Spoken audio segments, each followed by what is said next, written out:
Locker Room, with all the sports news you need, live.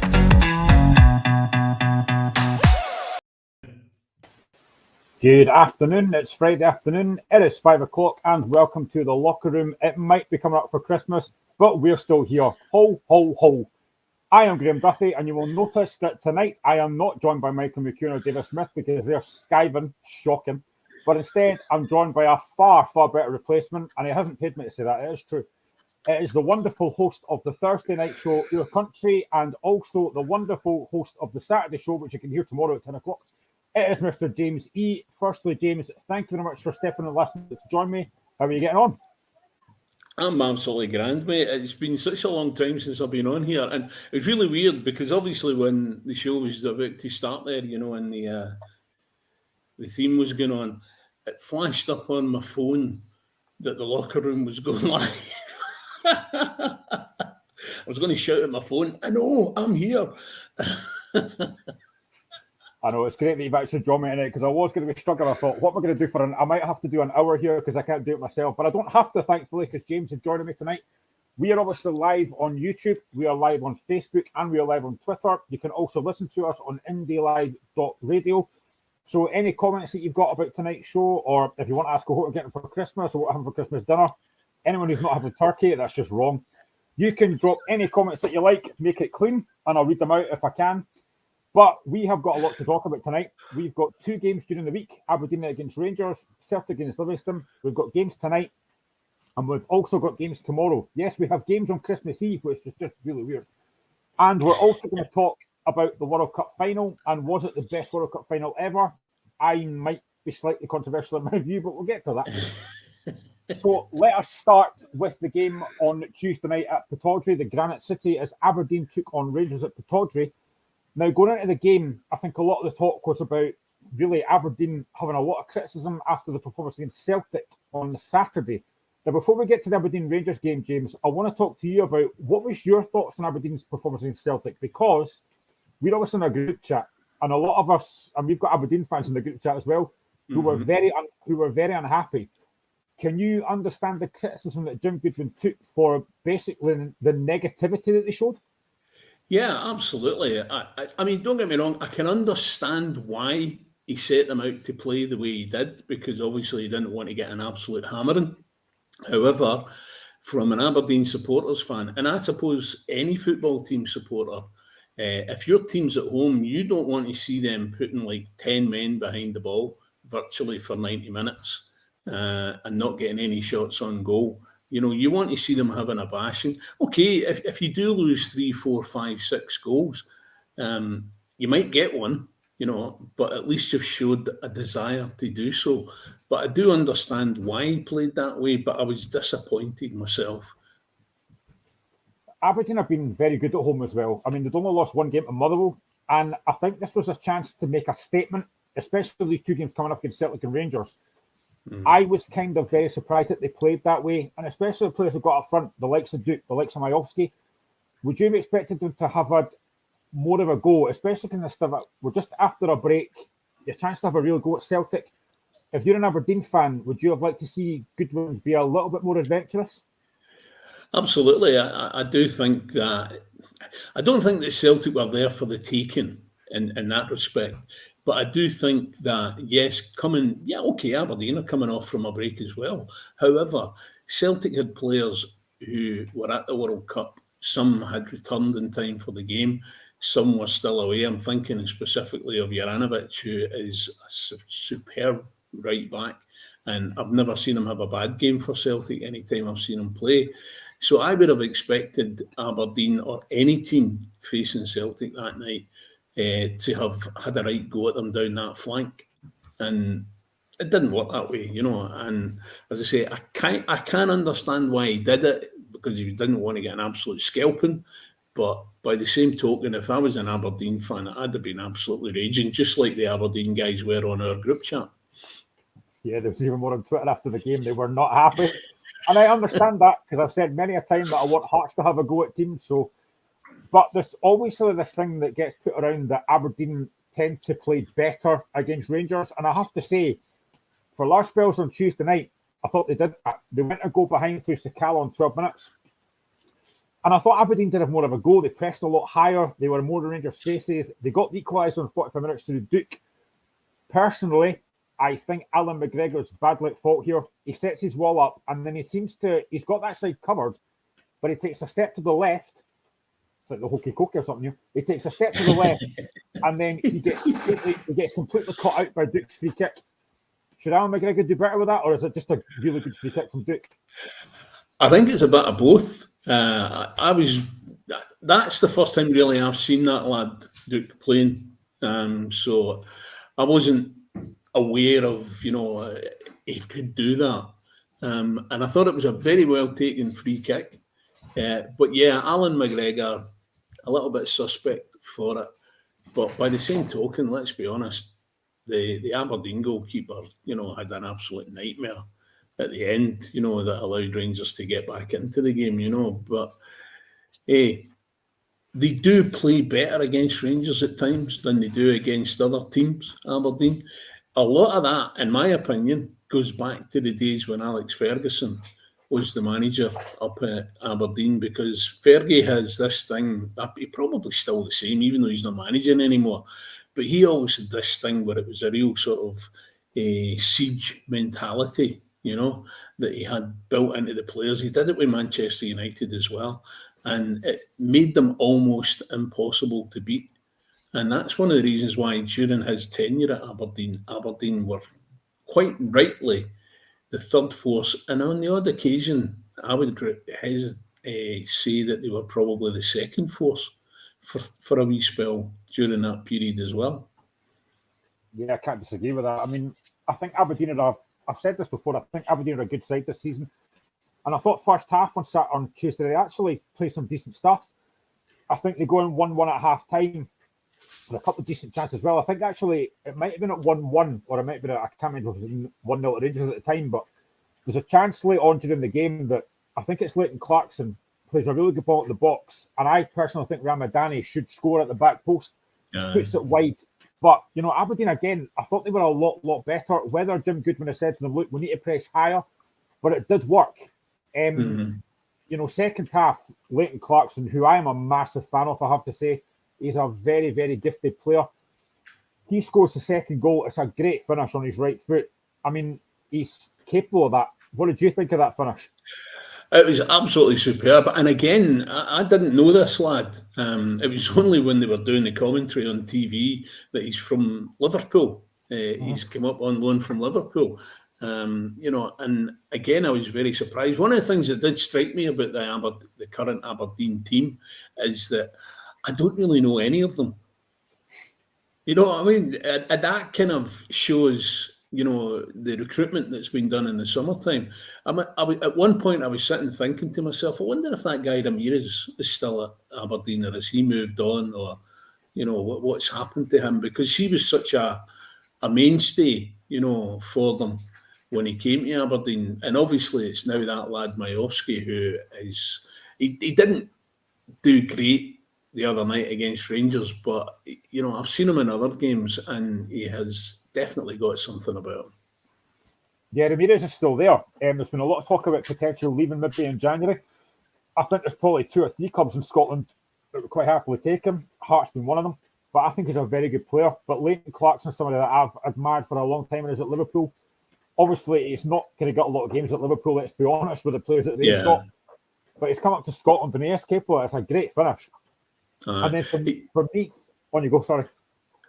It's just that he's obviously a very skillful player as well, which I noticed. And I mean, many moons ago when I used to play football, I was a defender, so not necessarily the most skillful of players in that respect.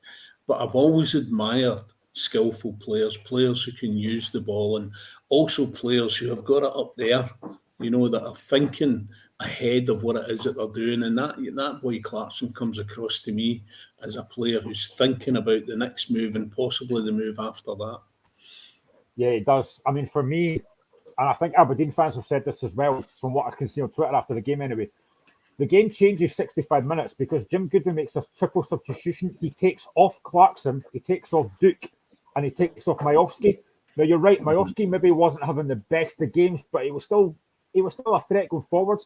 For me, that's when Aberdeen went very negative. I mean, again, Aberdeen fans have said it was the wrong change to make. Would you agree with that? Wrong changes? I think sort of retrospect, yes, I would agree with that. As I said before, I don't really know a huge amount about these players because they're pretty new to me. Really, that boy Duke and that was the first time I'd sort of seen them. So, but at that point, even at that point, I thought, why are you taking these guys off?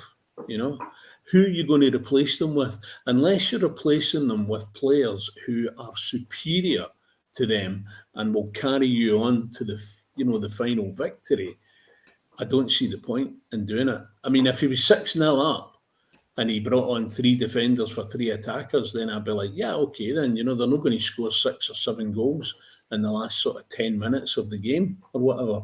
But what I was surprised at was 7 minutes of added on time. Is this the World Cup sneaking into the SPFL? I mean, where did 7 minutes come from? I think that's a question many folk have been wondering. I don't think anyone knows where that was. And to be honest, when that went up, I thought Rangers will get a couple of chances here. And obviously that's exactly what happens. But I mean, I think, you kind of have to give Rangers credit because at 2-1 down, the game could have been done. They've come back and they've not just got a draw, they've won the game. But for me, the second goal, and again, I think I put this on Twitter as well to one of the Aberdeen guys. For me, the second goal, Ryan Kent shot, a decent shot, but for me, the goalkeeper, Kelly Roos, has got to do better. He's either got to hold it or he's got to push it to the side. He doesn't. He pushes it straight back in. And Scott Arfield, reacting like a striker, finishes it off. But for me, that should be saved. Yeah. And I mean, I think also the goalkeeper was very slow in reacting to after he had, he'd palmed it back into the danger area. I mean, I know you've got to be super quick when you're a goalkeeper, and he's a big lad, he's a tall boy. So maybe when he's down there, it's not so easy for him to react as quickly. But I mean, it was just a nightmare, and I'm sure after the game, he was probably knocking himself senseless, for making such a mistake. If we thought the equaliser was bad, the third's even worse. Now, Malik Tillman does exceptional well on the right-hand side. He basically beats 2 Aberdeen players. It's a great cross in, but it's so poor defending. I think it's Jaden Richardson heads it straight back into the middle. It's kind of, a lot of folk are saying it's a handball by Golson. I don't like that. It's not a handball at all. It drops to Arfield, who hits it into the ground and into the net. Again, Aberdeen's defending, I mean, let's be honest, they did bottle it in the end. Yeah. I think it's one of those things, whereby I think I said this in our group chat, I can't remember, but it's one of those things that every time a ball strikes somebody's arm or hand in the penalty box, it is not a penalty, right? Even if the guy's arm is away from his body, if he's jumping, he can't jump with his arms tied to his side. It's just, you can't do it. It's impossible. Just the same as every time a player goes down, it's not necessarily a foul, because sometimes players go over quite easily, shall we say. I won't say they're cheating, but they go over quite easily. And other times they go over when somebody makes a fair challenge and comes away with the ball. So you can't always give a foul for a player going down, just the same as you can't always say it's a penalty. I mean, I understand under the way the rules are now for, inside the box and you've got to keep your arms to your side and all this kind of stuff. I completely get that. I do get that. But I just think it's a nonsense rule, and it makes it so much more difficult for defenders, to sort of do their job, if you like. I mean, I think this, I know we'll get to this later on as well about VR because I want to ask you about that as well. But I mean, the handball rule for me, and I've said this to Michael as well, the handball rule is probably the one that I think needs to get changed more than anything because nobody seems to know the rules. You're getting some referees giving penalties for it, you get some referees not giving penalties for it. I mean, even look at last week, the Hearts Kilmarnock game. Now, again, watching Sports Scene last week, Michael Stewart said that the Kilmarnock guy had no option but to put his hands in the air. I don't know anyone that when they gets nudged goes like that, puts their hands in the air. For me, it's a penalty. But again, the rules are very, very unclear. Yeah.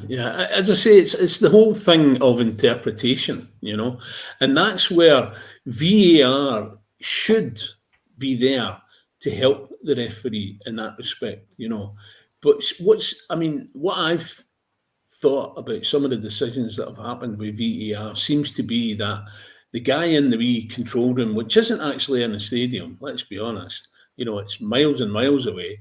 But he, in my opinion, is probably saying to the referee, you should be given a penalty there, even though the referee might have felt that it wasn't. And the referee should be the guy, whether he accepts the direction from VAR or not.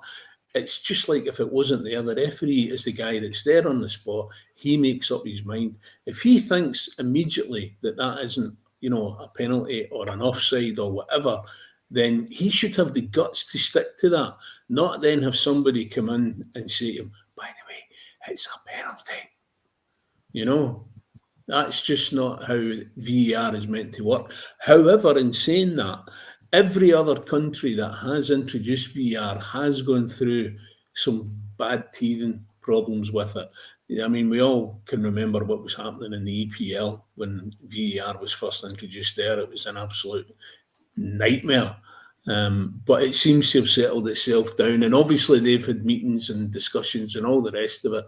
And they've kind of hammered out, a way of doing it that seems to be a bit more fair-minded. And I hope that that's what will happen here. Yes, we're going to suffer, for a season, maybe a couple of seasons, but then they'll get round the table and they'll hammer it out and they'll work it all out, and then common sense, as they say, will prevail. See, when the chief executive for Scottish football comes out not that long ago and says that VAR is going to be horrendous, it's never a good sign, is it? No. I've long held a view, right, that there's a lot of people involved in football that should not talk, right? Foremost in that are players, right? Because 99.9% of the time, the minute a player opens his gob and says something, it all goes wrong. And there are certain people in the upper echelons, shall we say, of Scottish football and the other football associations as well, that really shouldn't be saying anything. And let's not forget, the current chief executive did play. So, he's probably still got that hangover from when he was talking nonsense as a player.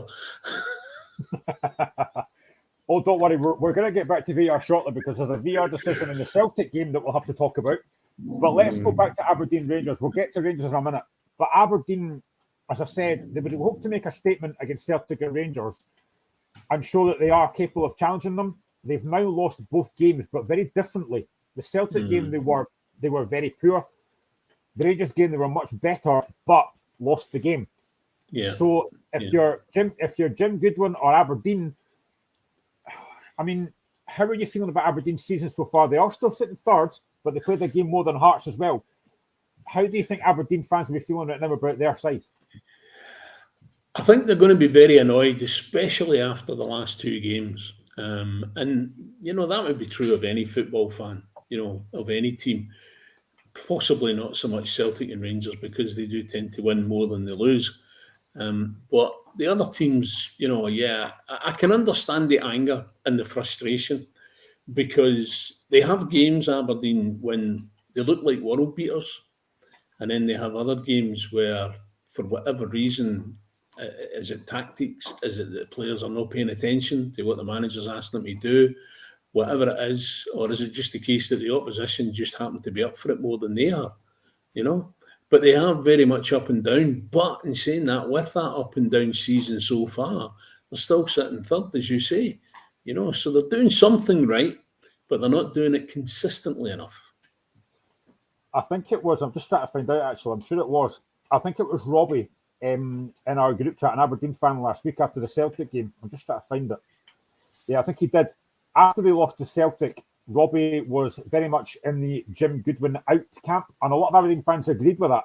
Yeah. Do you think that's a little bit harsh, or can you see where Aberdeen fans are coming from? I can certainly see where they're coming from. I felt it was harsh myself when I read his post. But, I'm not an Aberdeen fan, so, I'm not going to get as excited about it, shall we say, or as upset about it. If it was my team, then yeah, I probably would feel the same way, and that's true of all football supporters. But I mean, Jim Goodwin, a lot of people might disagree with me when I say this, but Jim Goodwin is actually a pretty good manager, you know. He did very well with St Mirren with very little resources.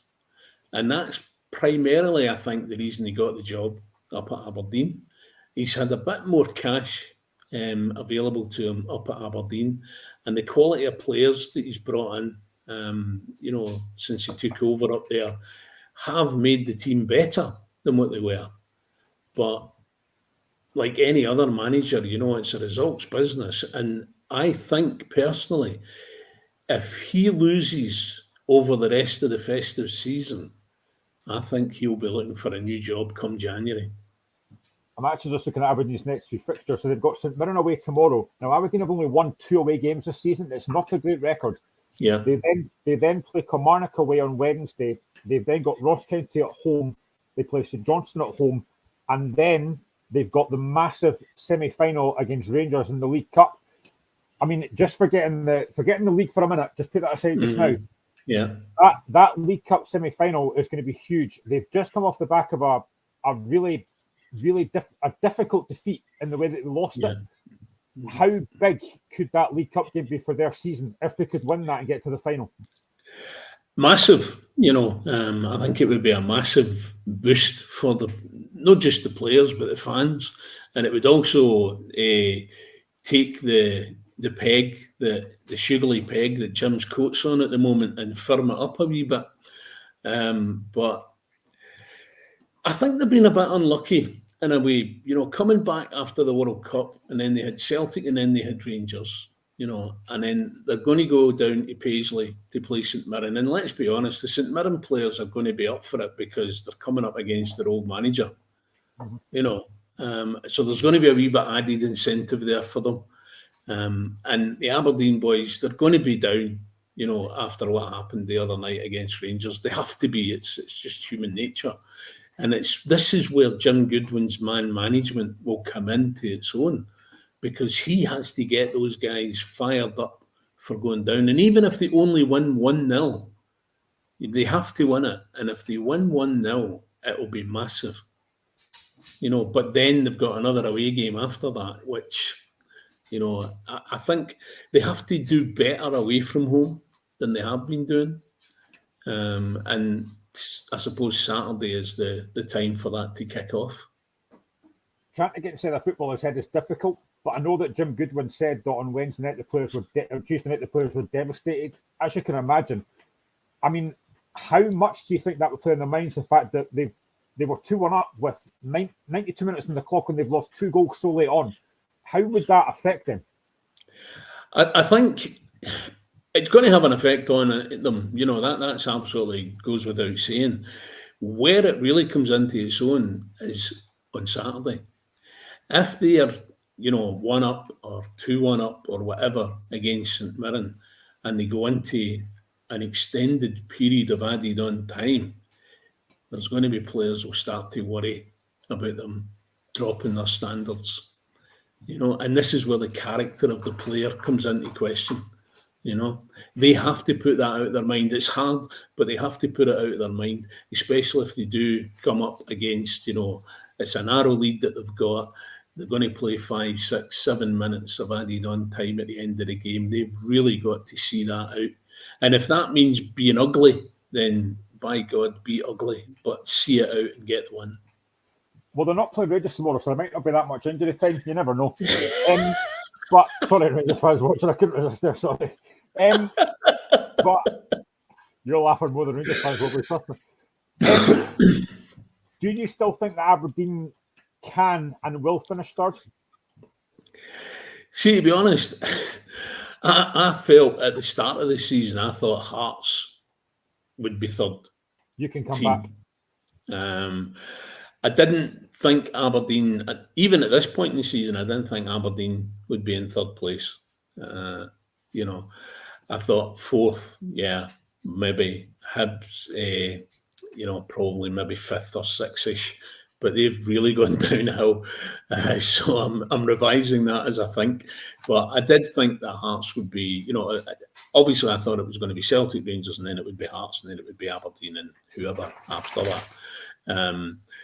But they've done well, Aberdeen, to get to the third place, and yes, they played the game more, so that should give the players more of an incentive to make sure that they don't slip up, because there's two schools of thought, isn't there? There's the school of thought that says it's better to have points on the board than games in hand, right? And I must admit, I tend to think it's better to have the points on board, because you never know what's going to happen with a game in hand.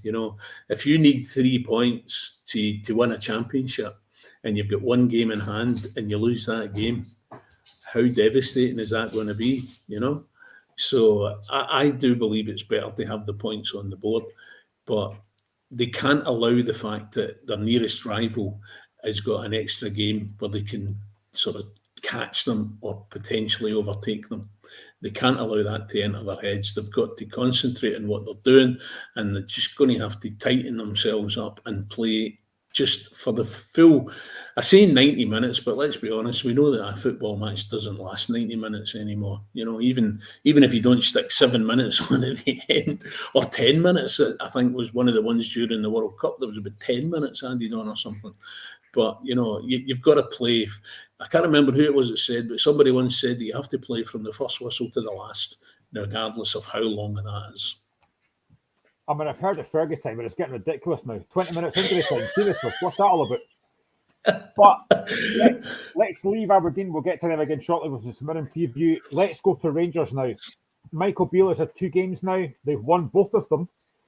Now, Michael Beale said 10 out of 10 for character, 5 out of 10 for performance. Now, yes, they have won both the games, but it must be a slight concern that they've had to come from behind in both of those. Yeah. I must admit, I thought that the game against Hibs, I thought they'd be a stick on to win that, just because how poorly Hibs have been of late.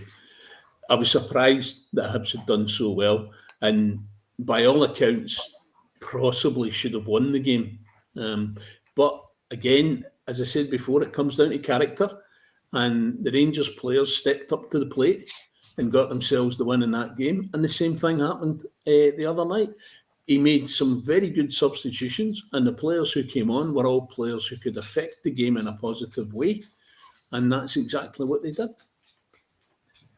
They did, and one of those players that actually I thought played a lot better on Wednesday night is somebody that I've been not critical of, because I think he's a good player, but Ryan Kent, he really stepped up to the plate. And I think what Michael Beale seems to have done, he's not playing on wide anymore. He's playing more central, where he can cause more of a threat. Obviously, he kind of is involved in the equaliser. It's his shot that leads to the poor goalkeeping. And I think maybe he's in a bit of a new lease of life. And I said this to Dave last week. Some of the players now look like they are more interested. Does that say more about them, or does it say more about Van Bronckhorst as a manager? I think it's not necessarily about Van Bronckhorst as a manager, maybe about how the players related to Van Bronckhorst. They obviously they had a lot of success when Michael Beale was there with Steven Gerrard. Although I have to say, I had absolutely no idea who he was, even though he had been there with Steven Gerrard. But they obviously had success with that combination, and they probably feel that he can bring the success for them. And I think that is kind of shown with how well Ryan Kent did play the other night. I must admit, I've been very disappointed with Ryan Kent.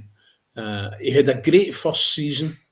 He was not too bad his second season, but he's kind of been in and out a wee bit since then. And in all honesty, I thought he would have been gone in the summer. I honestly thought that if somebody approached Rangers with a half-decent offer for him in the summertime there, he would have been gone. The fact that he has kind of possibly getting a resurgence with Michael Beale being there in charge now could only benefit Rangers. I suppose I've just said there about the fact that it must be a slight concern that they've had to come back from the, 2-1 down in both games. I suppose it does show a lot of character, the fact that they have come back and they have managed to win both those games, especially Tuesday night. You know, I've got to say, Scott Arfield gets the equaliser. And rather than celebrate, he rushes to get the ball back. Now, that again does show quite a lot of character that they want to try and win the game. Yeah. But then it's also the player himself. You know what I mean? Scott Arfield, right from the first time I ever seen him playing here in Scotland, and I'm thinking back to the days when he was at Falkirk, he has always had that about him. You know, the commitment has always been there. And that's probably one of the reasons why he ended up playing for Rangers, you know, because they saw that commitment there, and that's a player that we would like to have in our team. And you could see that when he came on. He knew that there wasn't long to go. They were 2-1 down. Even if he scored that goal and they ended up 2-2, it was a better result. But the fact that he got that equalising goal, as you say, he ran into the goal, he picks up the ball, he's gone up there to put it in the centre circle so that they can get up there again and ultimately score a winner. And that is the commitment that you want from football players. I'm going to be honest, right? I've obviously watched the last two Rangers games. Now, yes, they have won both those games. Brilliant. Well done, Michael Beale. But the performances haven't been overly convincing so far. Is that a fair comment? Yeah, as I said, didn't really see the Hibs game. Saw bits and pieces of it. And certainly from what I'd read afterwards, that, you know, Hibs were the dominant side and were unlucky not to win it. Again, on Tuesday night there, I watched the game on Tuesday night, and apart from when they went 1-0 up, it seemed to give Aberdeen a bit of a shake, and then they really piled on the pressure. And they looked like a team beating Rangers for long periods after they had gone 2-1 down. And I think had Aberdeen got a third goal, that definitely would have been the end of that game. The fact that they didn't get that third goal, and then Michael Beale makes the changes that he does, and the players come on, and, you know, Scott Arfield does what Scott Arfield does, and he's right in there, you know, 110%, you know, he gives all the time. And he's one of those players that, even if you don't support the team that he plays for, you kind of admire the fact that the guy's determination, you know. And I'm sure there's a lot of people would watch him playing and they would think, I'd love to have him playing for my team, you know, especially if their team's in a bit of a doldrums. 100%. Looking at Rangers' next few games, they've got Ross County tonight, a big game at 7:30. They've then got Motherwell at home on Wednesday, and then it's the big game at Ibrox. They play the champions Celtic. I mean, again, obviously, you can only take each game as it comes, but that game at Ibrox against Celtic is going to be huge. I personally have already said this before in the show. I think the title's done. I don't see Celtic dropping many points this season. How big a game for Michael Beale will that game at Ibrox be against Celtic? Yeah, because obviously it's going to be the first sort of Celtic Rangers game for him to be in charge on his own.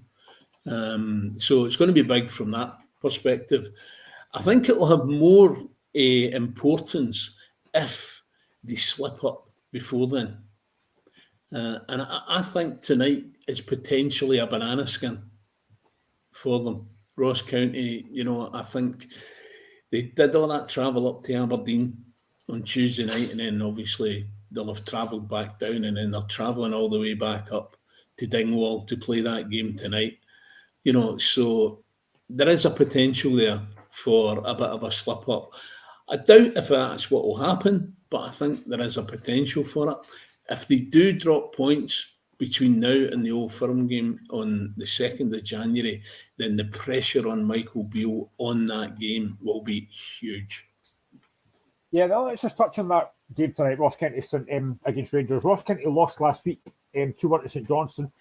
Jack Bobbin got sent off. Again, they are at home. You've just said it could be potential banana skin for Rangers. I agree. If you're Malky Mackay on the back of that defeat last week, and obviously watching what Aberdeen have done against Rangers and against Celtic, how would you approach this game? Would you be setting out to try and frustrate Rangers, or would you be thinking, you know what, let's just have a go? I think Malky Mackay will do a kind of probably try and get a balance between both of those camps.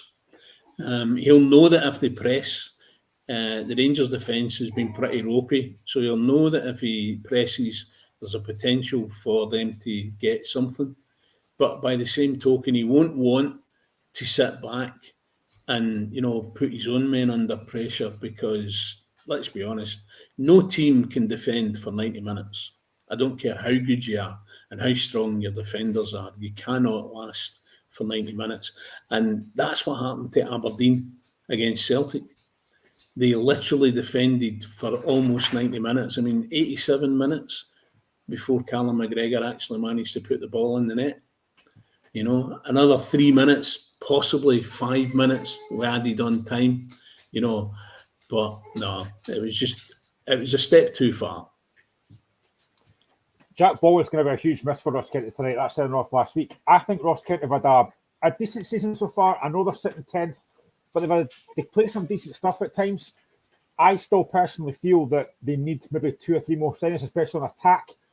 But I think Ross County could give Rangers a very difficult game tonight. 7:30 kick-off, up in Dingwall, a very difficult place to go just before Christmas.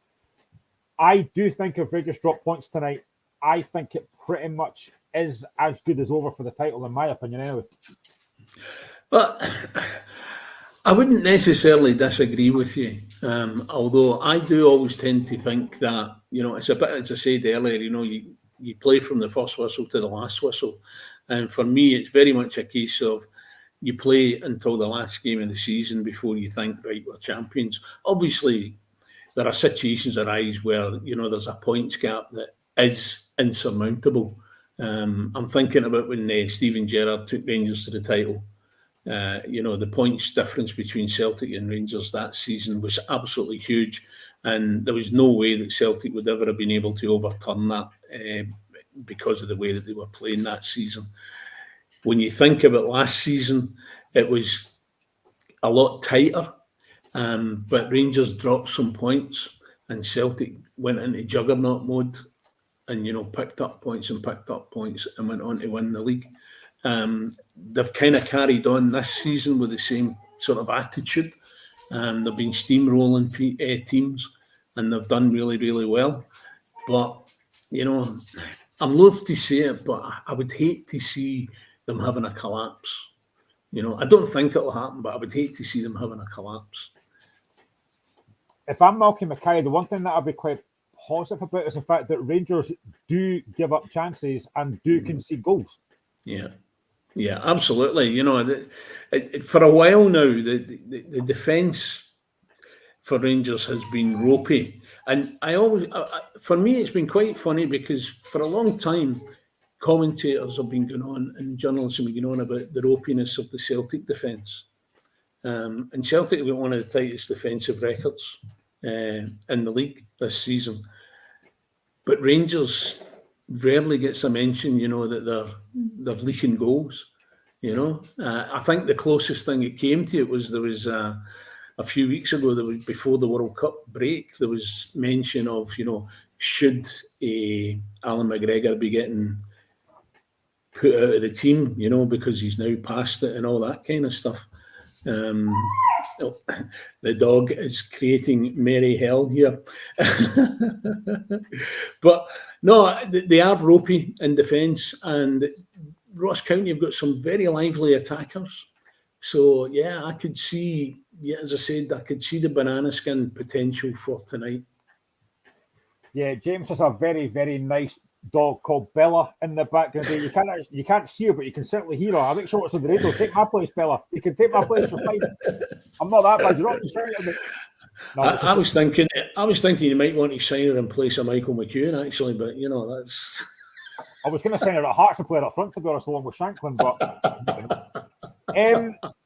But just touch on Rangers for 1 second before we go to Celtic and Livingston. I just want to touch on one of the players that a lot of folk have talked about, and again, I want to mention this as well because I mentioned this to Dave maybe a couple of weeks ago. Hindsight's a wonderful thing, but do you think it was a mistake for Rangers to sign John Souttar? Because I love John Souttar. He's a great defender, but he just can't get fit. Yeah.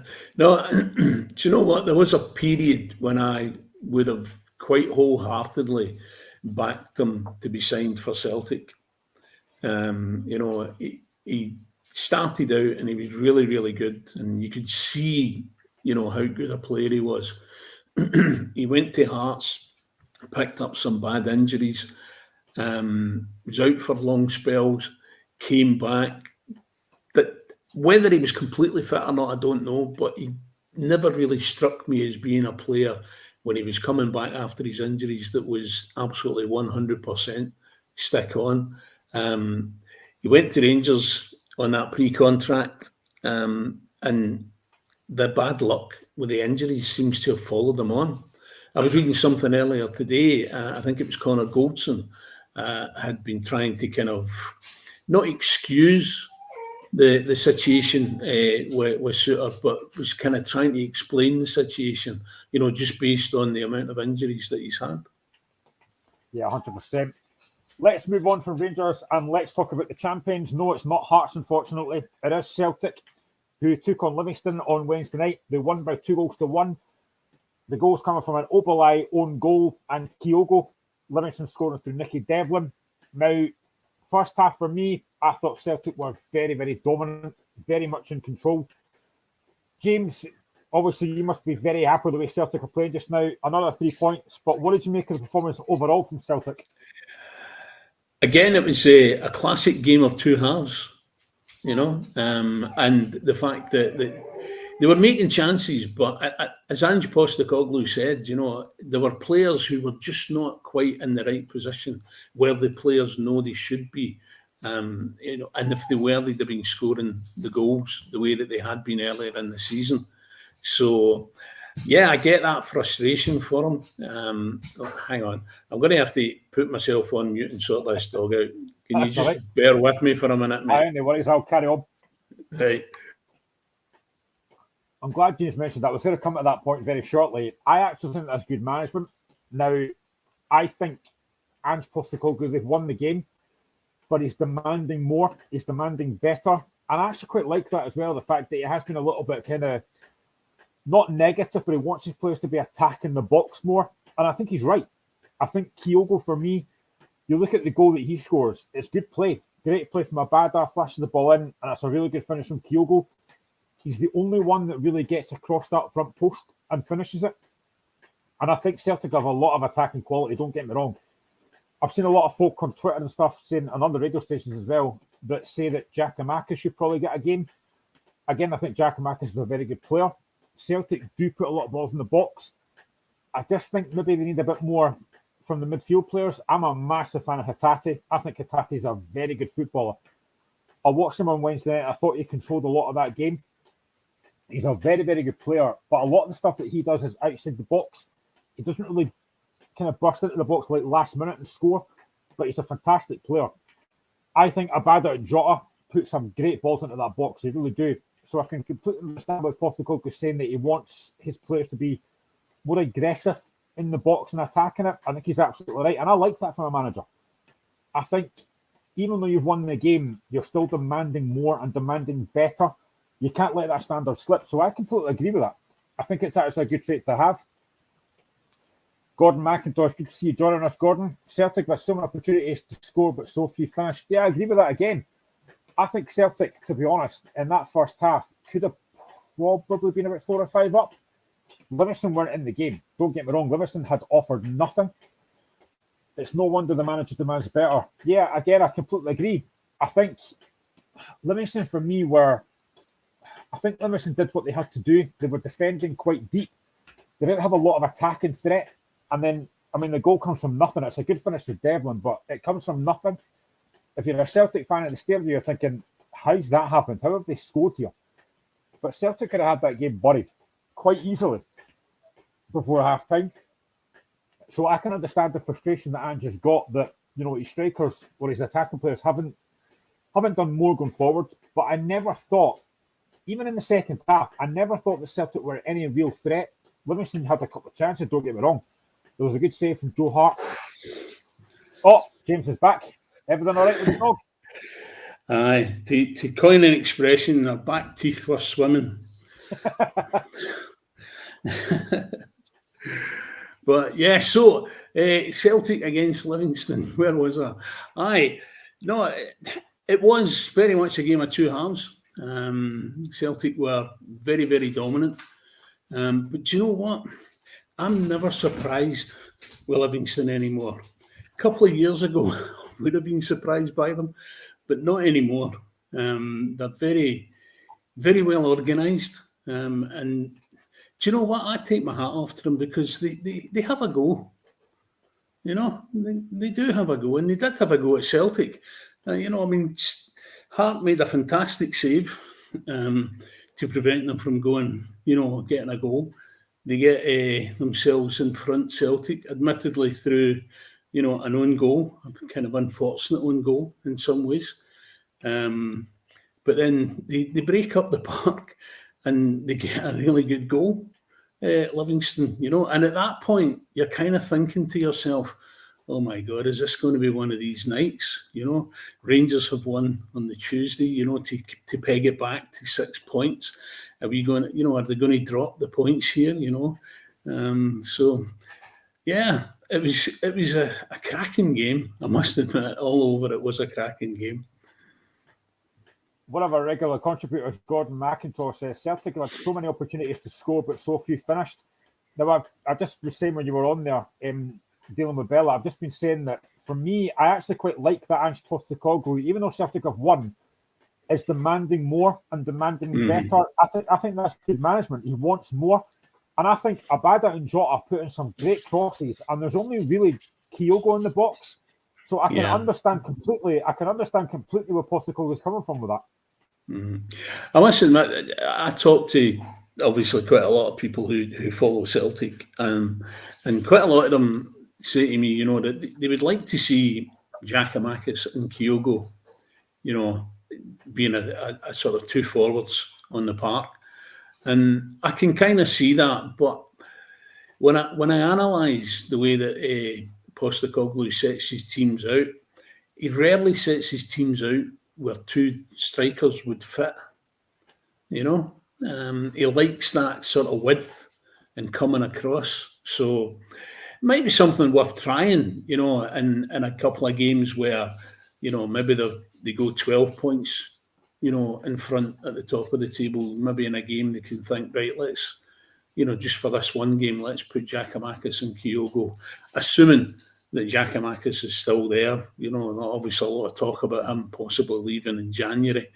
But, the same would apply. I mean, if they sign that boy from South Korea, the same thing's going to happen with him, I think. Kyogo is the flavour of the month, if you like. The number one choice for Ange Postecoglou, and anybody else is going to play second fiddle. Obviously, you're not on here as much as we'd like you to be, so I can ask you now about this because you just mentioned him there. Would you be disappointed that Giakoumakis left? Because I think he's a very good player. He did well last season. Would you be disappointed if he did leave? I would be. Again, he arrived at Celtic and he was carrying a bit of an injury, so he had a stop-start to his tenure at Celtic. But then Kyogo got that hamstring injury, and big Giakoumakis, grasped that opportunity with both hands and was the man, in my humble opinion, who drove Celtic onto the title last season, because he came in, he hit the ground running, he scored the goals that was necessary to keep it going. So there was no real hiccup between Kyogo going out and him coming in. And I kind of feel sorry for him a little bit because, I don't believe a player can be effective if he comes into a game with less than 20 minutes to play. I think a player needs 20 to 30 minutes in a game to be effective coming on as a substitute, especially if you're a forward. I'm looking at that Celtic midfield, and when you were doing with Bella, I was just talking about him. I really, really like Rio Hatate. I think he's such a gifted footballer. His vision is brilliant. He likes to get on the ball, make passes. And if you look at that Celtic midfield, Callum McGregor's now back. Great for Celtic. They've got Matt O'Reilly in there, and they've also got Rio Hatate. That Celtic midfield is formidable. I really think it's a very, very, very good midfield. Yeah, I mean, for me, the only other player at Celtic, in my opinion, could make that midfield any better is David Turnbull, and of course he, doesn't get the full 90 minutes. He comes on again, comes on as a substitute, but there is such a wealth of talent in the Celtic midfield. Callum McGregor is like a stick on. Every game, if he's not injured, he's a stick on to be picked. I think Hatate is now in that mould as well. And Matt O'Reilly has made himself indispensable, So those three in the engine room, yeah, it's very, very difficult to see how anybody's going to shoulder them out of the way. I thought when Callum McGregor got injured, I thought that might have been an opportunity for David Turnbull to get more game time. But he turned to Aaron Moy, which was not a bad move. Don't get me wrong, it was not a bad move, getting him in more time on the park. But I honestly thought that Turnbull would be the man that would be stepping in there.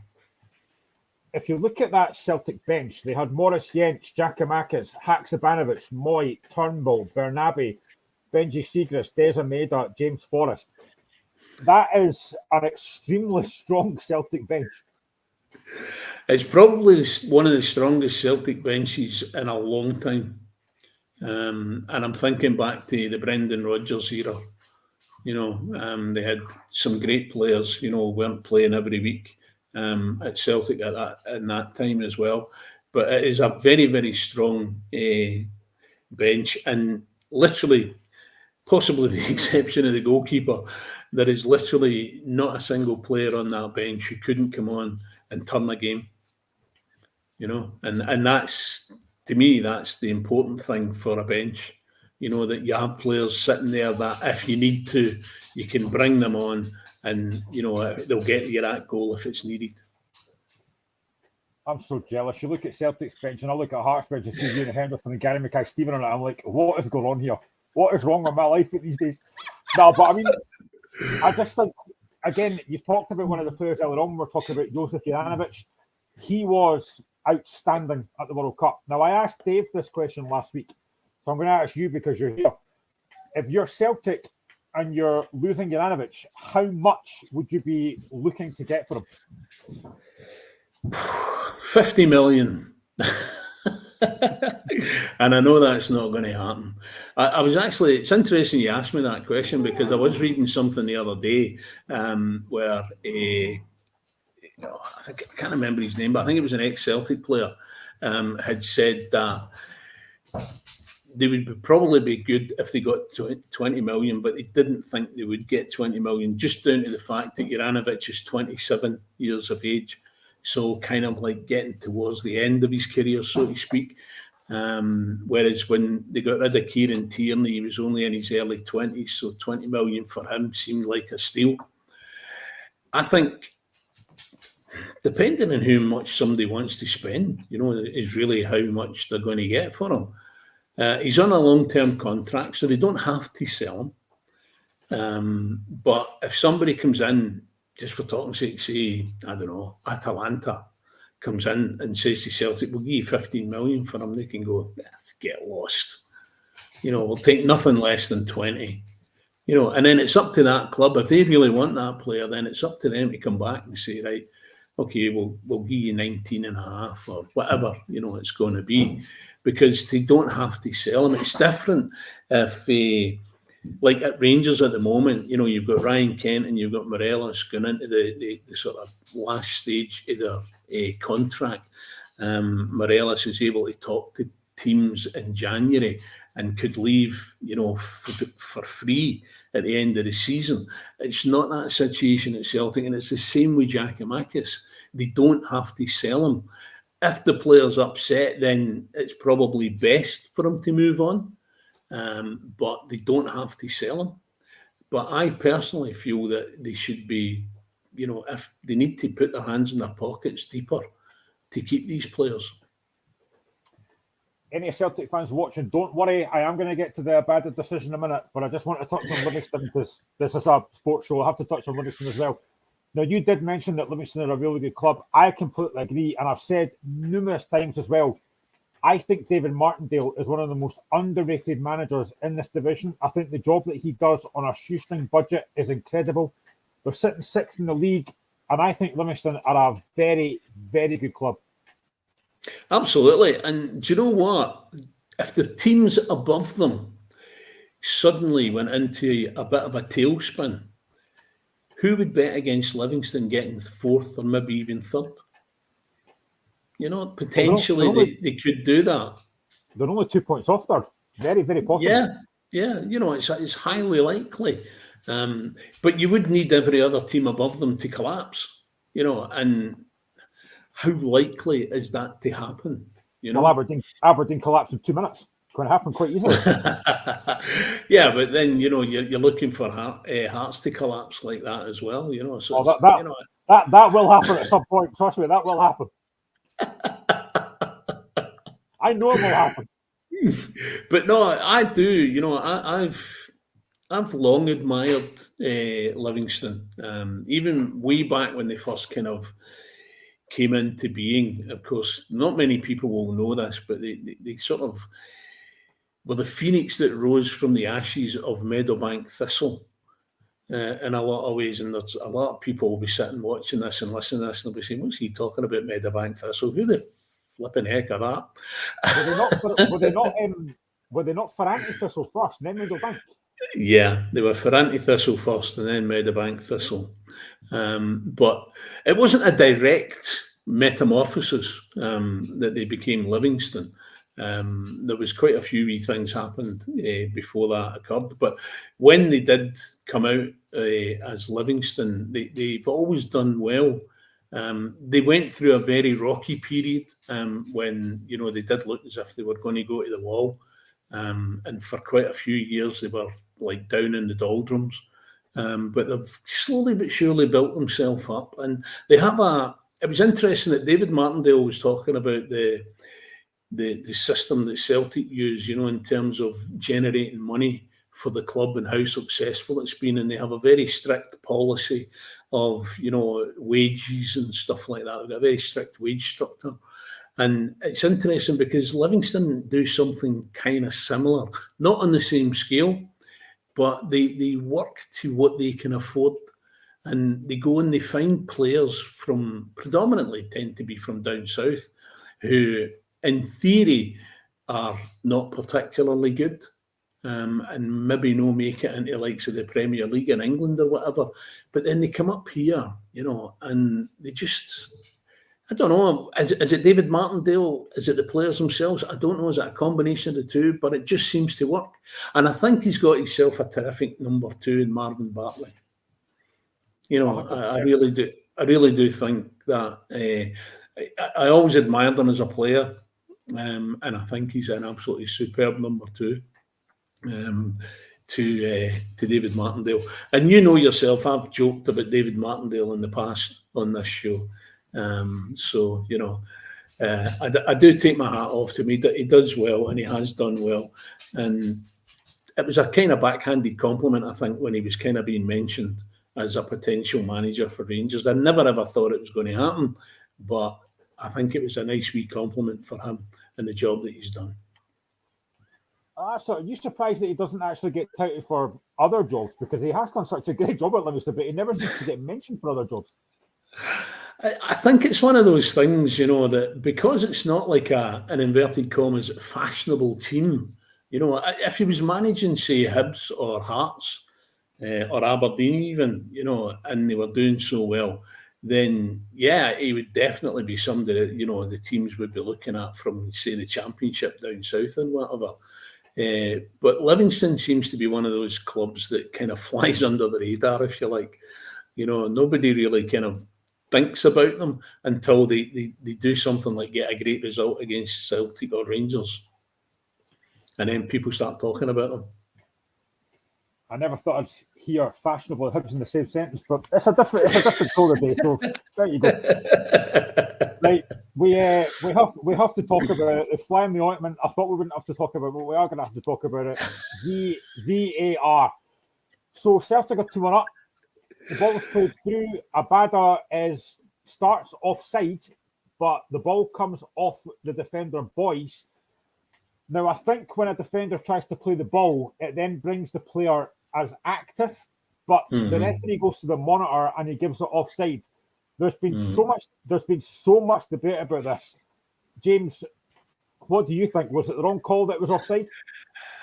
Well, let me answer that in two parts. First of all, I watched it quite a few times, rerun it and watched it. And for quite a bit of the time when I was doing that, I was kind of convinced that the player never touched the ball. But then the more I watched it, the more I realised that he had touched the ball. And therefore, as you said, he does bring Abada back into play because it's a different phase of the game. Now, whether or not he was attempting to head it back to his goalkeeper or whether he was attempting to head it out of the danger area, I think is a moot point. The point is that he did head the ball. He did go up to play it. He played it. It dropped to Abada. That brings him back in. And that, I think, is a classic example of whereby, I think VAR have influenced the referee making the decision that it's offside. But do you know what? I'm not going to get myself embroiled in all the conspiracy theories about, VAR punishing Celtic more than it punishes anybody else. It certainly does seem like that. But I'm a great believer that, these things will work themselves out. Yeah, I mean, there's no doubt that Celtic have had a lot of debatable decisions given against them this season. Now, they have won the games in the end, and they did win on Wednesday. But there's been so much debate about whether it should have been offside, whether it wasn't offside, or whether the defender slipped, and that's what the referees thought. It's a very difficult one to call, I think. Yeah, and also that if Livingston had then went up the park and scored an equaliser, it would have been a far more contentious situation, than it necessarily would have been, because obviously, had that goal stood, then that was 3-1 to Celtic, a comfortable win, and everybody goes home smiling and they're all ready for their Christmas dinner at the weekend. And that's not what happened. So it did kind of make things a wee bit nervy, I suppose, to a certain extent. But that's where, as I said, obviously we don't know, because the thing is that referees don't tell us. They're not allowed to tell us. And it'd be different if the referee was able to come out and say, well, do you know what? Initially I thought it was onside, but after advice from the VAR officials and I checked it, I changed my mind. I would respect that. Even if it was wrong, I would respect it. But the referees aren't allowed to do that. So we've got no idea of whether or not he thought originally that it was an onside goal or an offside goal. And if he thought it was offside, why did he have to go to the monitor? Yeah. Stick by your decision. This is a debate that I had on Michael a couple of weeks ago. Now, again, I mentioned his name earlier, but Ian Maxwell, who said initially that VR is going to be horrendous, then came out a few weeks ago. We had David Ferguson on here during the Doddy Weir show, and Ian Maxwell basically said that he believes that VAR is working. Now, personally, I don't agree. I think there's been a lot of very, very poor calls, not just against Celtic, but Celtic have had the majority of different, poor decisions. I personally think that VAR isn't working, and I think I've said this before as well. VAR is a technology. It's not the issue. It's the folk in that little room. And VAR is supposed to be for clear and obvious decisions. Yeah. Now, for me, that one on Wednesday, I mean, I wouldn't say that's particularly clear and obvious. So I just think that for me at the moment, and this is going to happen throughout the season and numerous times throughout the season, I don't know what they're going to have to do about this, but I think VAR so far has been very, very poor. Yeah, I wouldn't disagree with that assessment at all. But as I said, I think for me personally, I think it's still very much, teething problems. And I go back to, what I said about other leagues that use it had teething problems to begin with, and they worked their way through it. And I'm sure the same thing will happen here. It's just that in this fishbowl of Scottish football, especially if you're a Celtic or a Rangers, and a decision goes against you, rightly or wrongly, it gets blown up out of all proportion. And don't get me wrong, I'm a Celtic supporter, and I would be very annoyed with these decisions, at the time. But you know what? See, the next day, I'm not bothered by it. It's happened. It's gone. There's nothing that can be done about it. The time to make the position clear and get it right was on the night, and that didn't happen. Yeah, Gordon McIntosh says VAR has ruined many games so far this season. I do agree, and for me, there's two that kind of stick in my head so far. Now, one of them was Celtic, obviously, and it pains me to say this, but I have said this before. I've been honest on the show. I think that the Michael Smith handball against Celtic was a handball. I don't understand why that wasn't overturned. And the other one is Dundee United. Now, Tony Watt got sent off, and I think VAR was in play for that. Tony Watt got sent off. They had VAR. The referee goes to the monitor, sends Tony Watt off, and then the next 2 days, it gets overturned. Now, you've got VAR. You've got the referee who's looked at it, but you've got a panel there that said, no, that's not a red card. And I said at the time, that's not a red card. Yeah. How on earth can you have a referee and VAR looking at these things, getting them wrong, and then somebody else has said, you know what, you got that wrong? That is so poor. Yeah, and the thing is that the referee and VAR are looking at it in real time, although VAR, will replay the incident back and look at it from other angles and all the rest of it. But the people that then overturn the red card decision, they're basically looking at highlights. So if it becomes pretty obvious to them that it should have been just a yellow card or not any card, whatever the situation may be, why is it not obvious to the people who are there at the point of action? And that's where it's fallen down, and I think might be a bit wrong of me to say this, but I think part of the problem is because VAR officials tend to be referees. And they don't want to give up, that power that they have when they're actually there refereeing a game, even though they're in that wee room. And they think, oh, that's a penalty, or that's not a penalty. And then whatever way they influence the guy who's actually on the park, will ultimately determine whether or not, the decision is given. This is something that I've thought for a while. Why this will never happen, but why not have like an ex-referee and an ex-player in that room? Because then you can have both sets. You can have a referee and you can have a player that's played the game and said, you know what, I think that's wrong. Why not do that? Yeah, no, I completely agree with you. And it makes me think, quite a long time ago now, Sky used to do what they called a fan zone, where they would have, a Celtic supporter and a Rangers supporter, for talking's sake, commentating, and you could listen into their commentary as opposed to the pundits. And it was often hilariously funny, And I can just imagine what you've just described there, where you've got an ex-player and an ex-referee arguing backwards and forwards, and obviously the player wants it as a penalty because it's his team or the team he played for, and the referee, no, the referee was right, And I would love for that to happen and for there to be a camera there and microphones there so that we can then tune into it. And I'd tell you what, it would make me laugh. That would be a whole new show. I would watch that. I would easily watch that. So let's leave that just now and let's go. There's another game tonight apart from Ross County Rangers. It's Motherwell against Kilmarnock. Motherwell obviously had their game called off last week because of concerns around the pitch. Kilmarnock got beat 3-1 by Hearts. That was a shame. So this is a big game tonight, I think, for both teams. Motherwell at the moment are sitting 9th. Kilmarnock are sitting 11th. Again, I've said before to Michael as well, I don't think Kilmarnock are a particularly great side. I think Dennis McKinnon's a good manager, don't get me wrong. But I think for me, they look, Dundee United at the bottom of the league. I think Kilmarnock are going to be in serious trouble this season, from what I've seen so far anyway.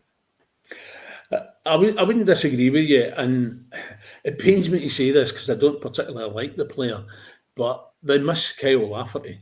Yeah, they do. You know, and the fact that he got that 10-game ban, which, you know, I think might have been a bit harsh, but I can understand why it was given. Players do stupid things, as I mentioned earlier in the show, and that was a really stupid thing that he did.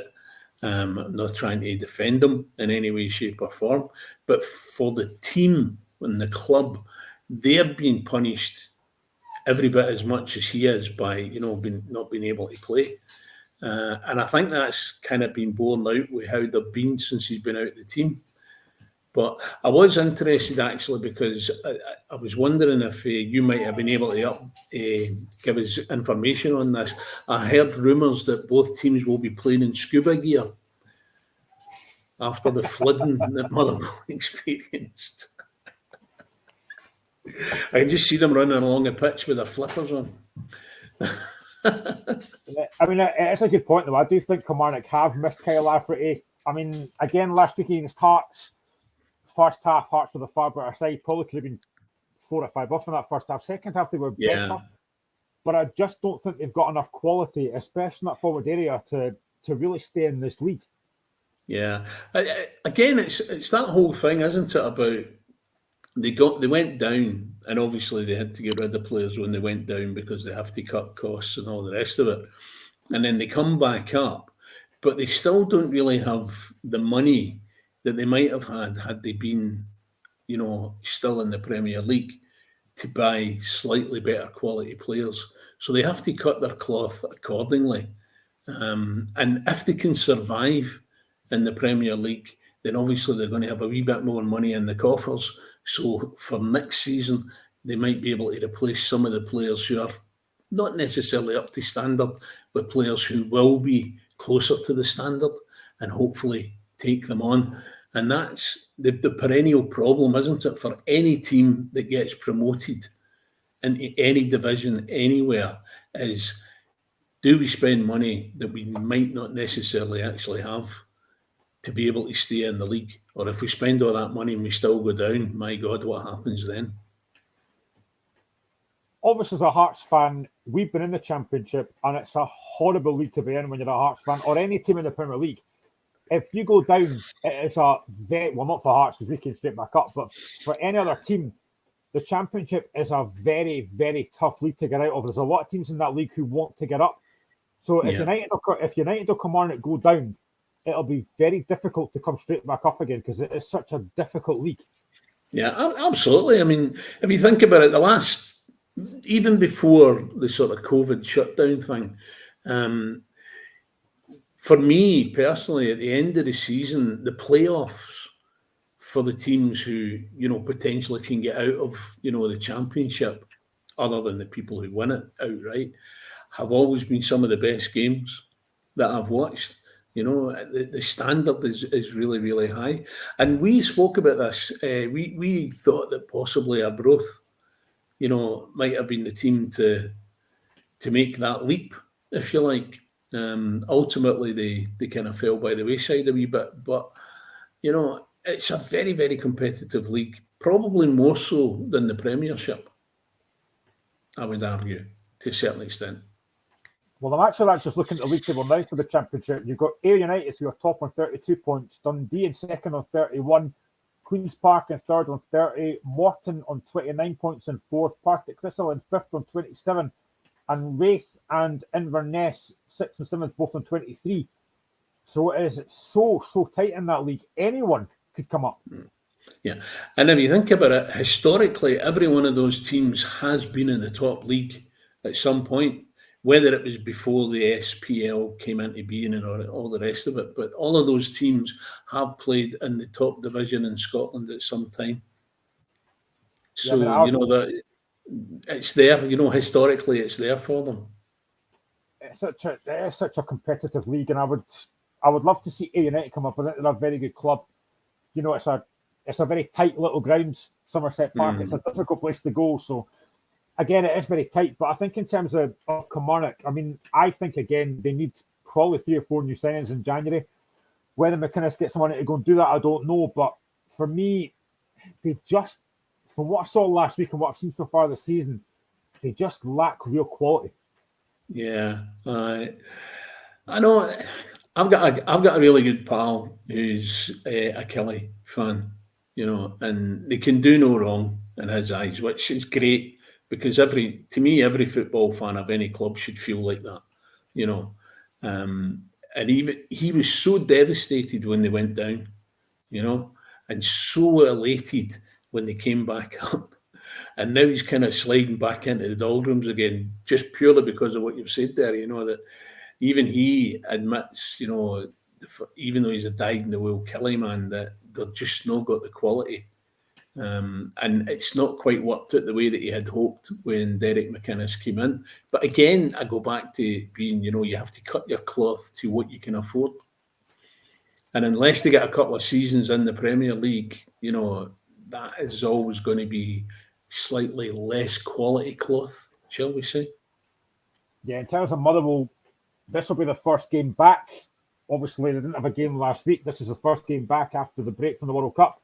Do you think there'll be a slight bit of rustiness in Stevie Hamill's team going into this game tonight? Again, it's another one of those banana skin games, isn't it? It's although Kelly haven't been doing particularly well, the fact that Motherwell didn't get to play last week could have a knock-on effect. It could also have the absolute opposite effect, whereby the players are so fired up to actually be getting out there and doing it that they'll just steamroller over the top. I don't really see that happening because Motherwell aren't really a team that steamroll other teams. Even teams that are round about their level, they very rarely kind of hammer, an opposition side. But it is one of those games that I think from a Motherwell perspective, it's going to depend on how the players react to getting that first game in. I mean, after tonight, Motherwell play Rangers on Wednesday at Ibrox. So, I mean, how important will it be that they get 3 points tonight being at home? Absolutely vital, especially, as you say, with them playing Rangers in the next game. And more so if Rangers do slip up. If Rangers drop points, and I don't necessarily mean that they get beat, if they, only manage a draw tonight, it's going to have a big effect on them. And if Motherwell manage to win, and you would think that should give the Motherwell players that little bit of a mental advantage going into the next game. I mean, Motherwell are sitting 9th position. I think Stevie Hamill's done a decent job, but again, I never like to say teams are a one-man team, but they have been very much reliant on Kevin Van Veen. He seems to be kind of their heirs, really their main threat going forward. Yeah, again, Motherwell are one of, like a lot of Scottish clubs, they often produce terrific players, but they can't hold them, and let's be honest, neither can Rangers or Celtic. They can produce terrific players, but they can't hold on to them. And I've said this before, and a lot of people disagree with me, but Celtic and Rangers are selling clubs. I know Celtic fans and Rangers fans would love for them to be spending millions and millions on players and getting into the final of the Champions League and all the rest of it. Ain't going to happen. Not in my lifetime, I don't think. So they're selling clubs. And that's why, as I said earlier, the model that Celtic use works so well. They pick up players, not necessarily players that they bring in, through the youth academy, but they pick up players relatively cheaply. They get a couple of seasons here in Scotland, they do very well, and then they sell them on, for a good profit. Obviously, if they get a player who comes through the academy, they've not spent anything on that person other than, developing them as a player.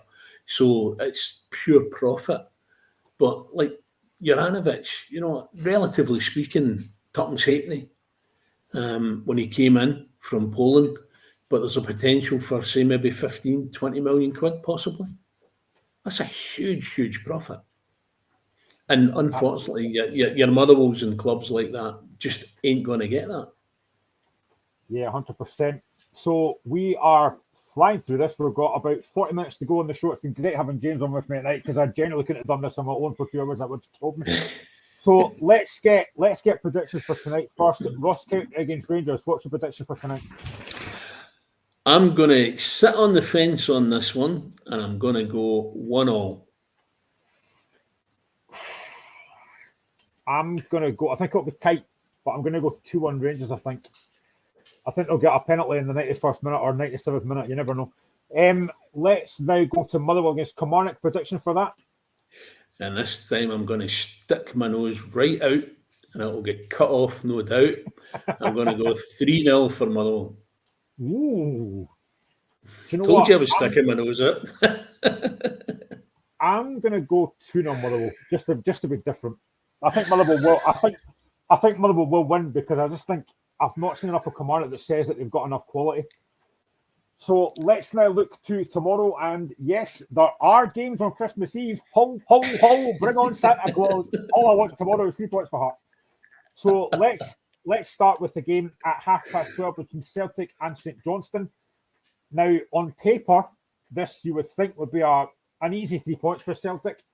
Nothing ever works that way. St Johnstone have had a very good season so far. You know, they're sitting fifth in the league. I think Callum Davis has done a very good job. What's your thoughts on this game tomorrow, James?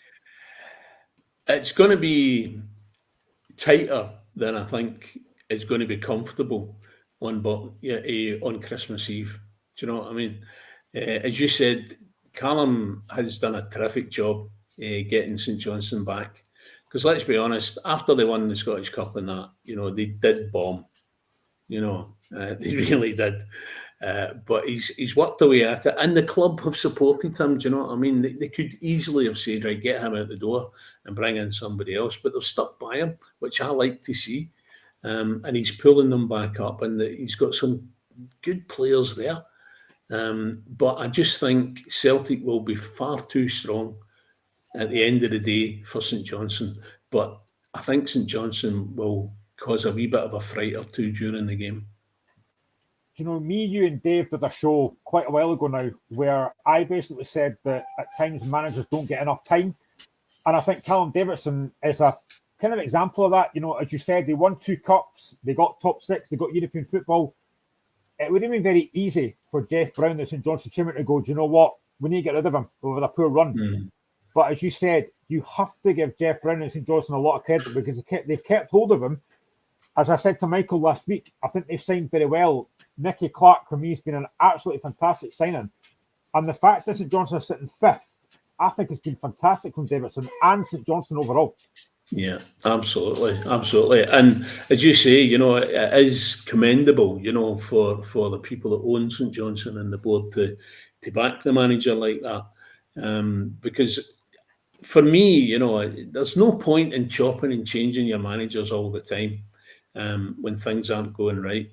If you bring somebody in and you think he's the person to get you out, you've got to give him that opportunity to do so.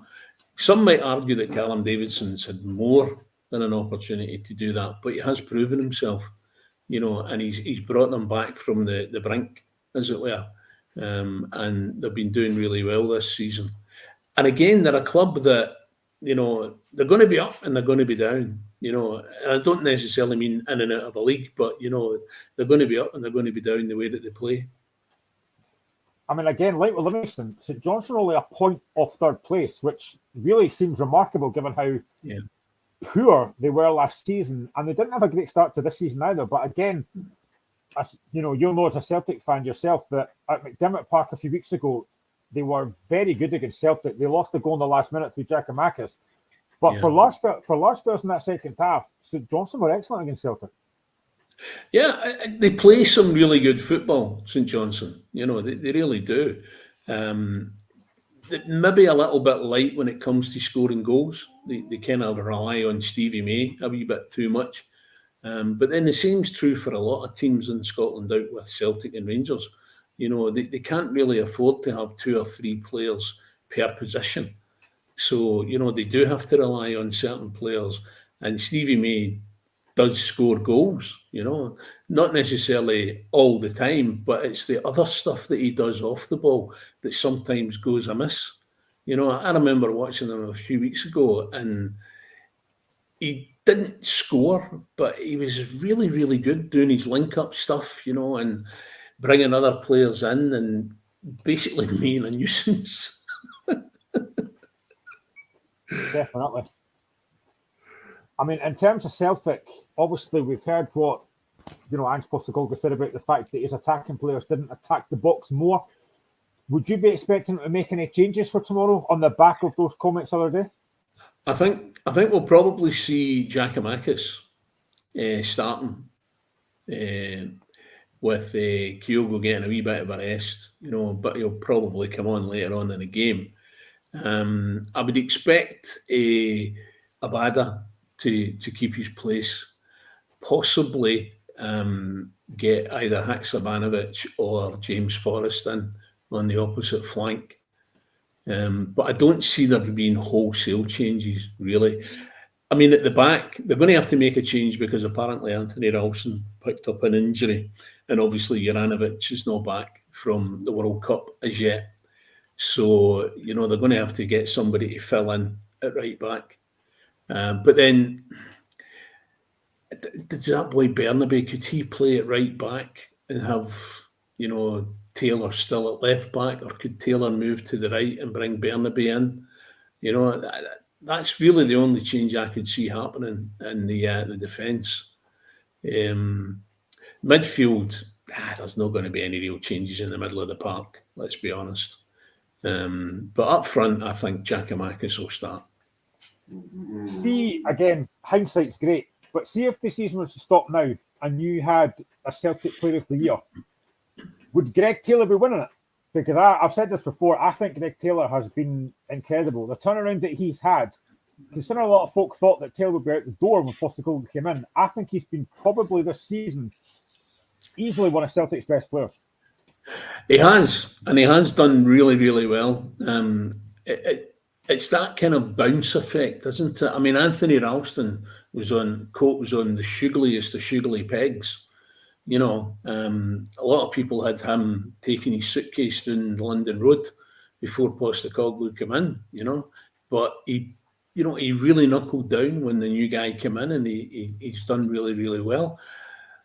And it is a toss-up at times between him and Juranovic and who's going to play at right back. The fact that Celtic spent quite a bit of money on Bernabe and Taylor keeps him out of the team, I think shows the improvement that Greg Taylor has made. I was never a massive fan of Greg Taylor, even before he went to Celtic. I was never a massive fan of him. I always felt he was a bit too lightweight as a player. But he has really blossomed under Postecoglou. Again, I think he's just another one of these players where the manager has come in and he's bought in completely to what the manager's looking for.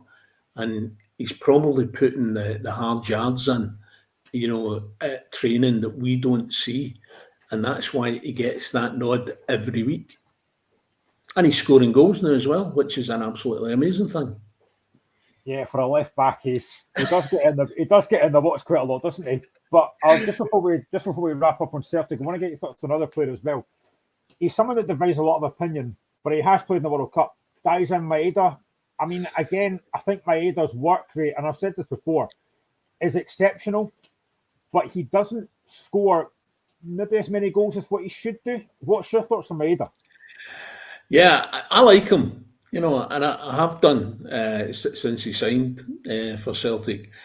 And I do agree with you. He probably should be scoring more goals than he does. But I don't really think that's why he was brought in. I think he was brought in because he's a speedy player and he doesn't sort of shirk his responsibility, about coming back to defend. He does it on both sides of the pitch. But yes, I think he should score more goals than he does. But then, is he a centre forward? Is he a winger?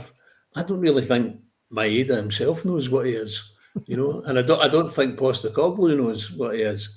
But what I have been surprised at, and just get this in before we kind of wind up on that, is Ideguchi.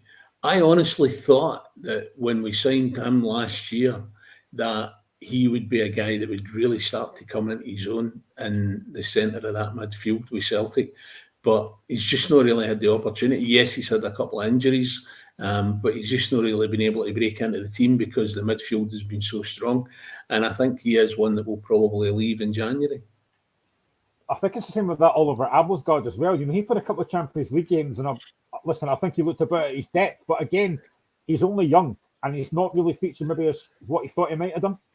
Yeah, I must admit that was a signing that came right out of left field, because I put my hand up and said that I had never heard of him when Celtic signed him. It was very much a case of Oliver who, when he came in. And the first game that he came on as a substitute, I wasn't particularly impressed by him. But the couple of times that he's been in, he's kind of grown into it a little bit. But again, it's how strong is the midfield that, he's not walking into it. And when he does get a chance, he's not really maybe getting long enough to stamp his authority on it and to oust the other players. But it would have to be something really special to get the current guys who are in the Celtic midfield out of the picture. Yeah, definitely. Let's look at the other games tomorrow. We kind of touched on it earlier on, but we'll touch on it again anyway. St Mirren against Aberdeen. St Mirren again didn't have a game last week. Their game was called off again. Aberdeen, we know they've only won 2 away games this season. They've come off the back of 2 different performances against the Old Firm. Again, going into this game, what's your thoughts on this game tomorrow?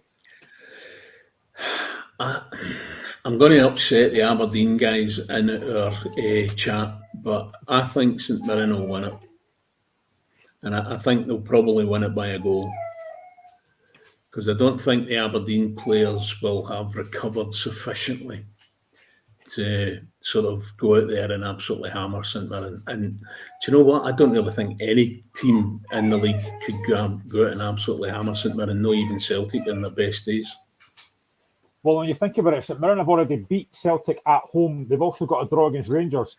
When you've just come off the back of a disappointing 2 defeats against the Old Firm, I think Paisley might be the last place you really want to go. Yeah, and as I said earlier, I think there's the bounce effect for the St Mirren players. They're all managers coming into town, and there might be that wee bit added incentive to kind of thumb their nose at them, as it were. But if you're an Aberdeen fan, obviously it has to be a win for Aberdeen. But I think St Mirren will do it by a goal. Do you think it's important for Aberdeen that they score first tomorrow? Possibly. I mean, again, it comes down to confidence. If they score first, then that's going to increase their confidence. But then they have to make sure that they don't sort of slacken off and then lose a silly goal for the other team to come back into it. I mean, obviously they went 1 down against Rangers the other night, and they showed great character to come back and take it to a 2-1 lead. But then they collapsed, and ended up losing the game. And it's the same, going to St Mirren at the weekend. If they score first, it will give them a confidence. But then they can't allow themselves to then lose a goal back, because that's going to have the complete opposite effect on them. I think, for Aberdeen to win the game tomorrow, they would have to score at least 2 goals before St Mirren get an opportunity to get back at them, and possibly even 3 goals. I think Bella agrees with you, from what I can hear. Aye. In terms of St Mirren, again, I think they've had a decent season so far. I think Robertson's done a very good job.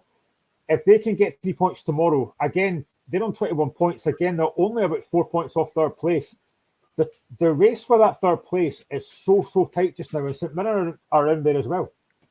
Yeah, absolutely. And I have to say that I've always had a wee bit of a soft spot for St Mirren, because I had a cousin played for St Mirren when I was a youngster many moons ago. So I used to go along to watch St Mirren quite a lot when my cousin was playing for them. So, I've always kind of had a wee bit of a soft spot for them. Obviously not when they play Celtic, because I don't care. I want them to get absolutely battered. But when they're playing other teams, I must admit, I do kind of root for them to get the win. I was going to say, does you have a soft spot because they laid down in 1996?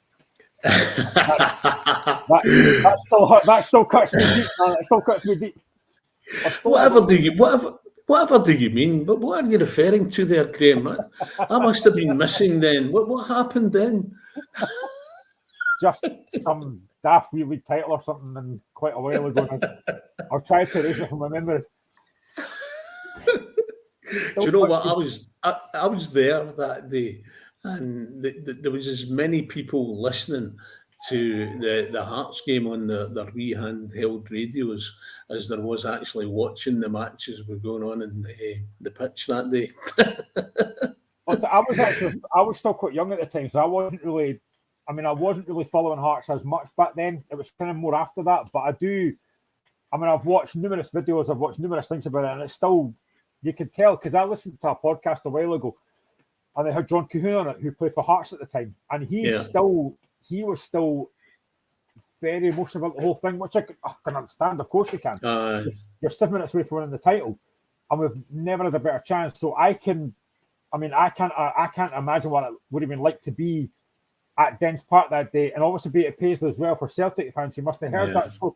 We must have heard that score coming through and thought, we're going to win the title here. It must have been very, very different.